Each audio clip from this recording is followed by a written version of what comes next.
Friends, welcome back to Pandey ji की पाठशाला। आज के न्यू चैप्टर में आप सबका बहुत बहुत स्वागत है। दोस्तों, आज का जो हमारा न्यू चैप्टर है वो है द एलिगेटर एंड द जयकार। ठीक है, ये एक कहानी है मोरल बेस्ड, इंटेलिजेंस बेस्ड। ठीक है, तो इस कहानी की बेसिकली मॉरलिटी ये है दोस्तों, इसे हमें ये सीखने को मिलती है कि दिमाग लगाए। जहाँ पे हमारा बल, हमारी शक्ति काम नहीं आती, वहाँ पे हमें अपना दिमाग लगाना चाहिए। ठीक है, तो वहाँ भी हम लोग डेफिनेटली जीत सकते हैं। दोस्तों, ये कहानी में ज़्यादा बड़ी कहानी है नहीं। एक्चुअली होता है कि एक नदी में एक एलिगेटर रहता है, घड़ियाल, और एक दोस्तों उसका दोस्त होता है कछुआ। ठीक है, और उसी नदी के आसपास में एक जयकाल रहता है, सियार।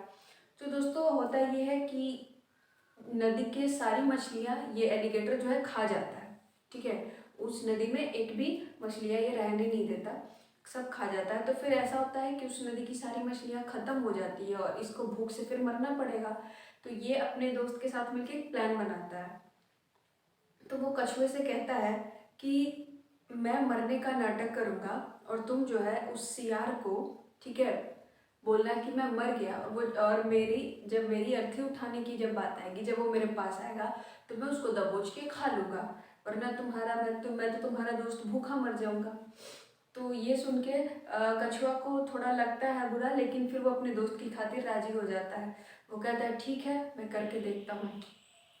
फिर जब देखता है कि सियार आसपास में घूम रहा था तो कछुआ रोने लगता है। तो सियार पूछता है क्या हुआ दोस्त, तुम क्यों रो रहे हो? तो कछुआ कहता है कि मेरा जो दोस्त है उसकी मृत्यु हो गई है, और मैं इतना सूक्ष्म जीव हूँ, मुझसे क्या होगा, मैं इसके शरीर का क्या करूँ अब? तो क्या तुम मेरी मदद कर सकते हो? कम से कम मैं इसके शरीर पर कुछ पत्ते ढक दूंगा, कुछ लकड़ियाँ ढक दूंगा, जिससे उस पर कीड़े मकोड़े ना लगे। तो सियार बोलता है हाँ हाँ क्यों नहीं। लेकिन फिर सियार को थोड़ा सा दाल में काला लगता है। तो वो क्या करता है, जहाँ पे घड़ियाल मरा रहता है पानी में, वहाँ पे झाँकता है। तो वो ये देखता है कि घड़ियाल के मुँह से के पास से बुलबुले आ रहे हैं। तो उसको लगता है कि ये सांस ले रहा है, कहीं ये मुझे पकड़ने की साजिश तो नहीं, उसको शक हो जाता है। तो फिर सियार भी एक खेल खेलता है दोस्तों। वो क्या कहता है, वो कहता है कि तुम्हारा दोस्त मरा कैसे? मैंने तो सुना है कि जो अगर घड़ियाल कभी मर जाता है तो उसकी पूंछ हिलती, घड़ियाल के मरने के बाद उसकी पूंछ हिलते रहती है। ठीक है, तो ये सुनते ही घड़ियाल अपनी पूंछ हिलाना शुरू कर देता है। अब दोस्तों वो फंस गया उसके जाल में। सियार ये देखते ही समझ जाता है और वहाँ से भाग खड़ा होता है।